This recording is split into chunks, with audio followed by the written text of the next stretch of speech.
Hi hello friends, this Ramanjaneyulu. Group 1, group 2, SI constable, ఇతర all competitive ఎగ్జామ్స్లో SSC కావచ్చు, RRB కావచ్చు, ఏ ఎగ్జామ్లో కూడా జాగ్రఫీ అనేది ఇంపార్టెంట్ రోల్ ప్లే చేస్తుంది.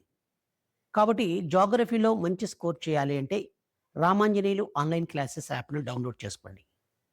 For more information 7702852860. ఓకే, ఇప్పుడు మనం సౌర కుటుంబం అంటే ఏంటి? సౌర కుటుంబం అంటే సూర్యుడు తన కుటుంబం.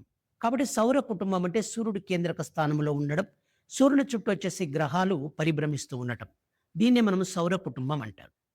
ఇక సౌర కుటుంబంలో సూర్యుని చుట్టూ గ్రహాలేనా, ఇంత వేరే ఖగోళ పదార్థాలు కూడా పరిభ్రమిస్తాయా అనేది క్వశ్చన్ అడిగినప్పుడు, గ్రహాలతో పాటు ఉపగ్రహాలు, లఘు గ్రహాలు, ఇలాంటివన్నీ కూడా ఇతర ఖగోళ పదార్థాలన్నీ కూడా సూర్యుని చుట్టూ పరిభ్రమిస్తూనే ఉంటాయి.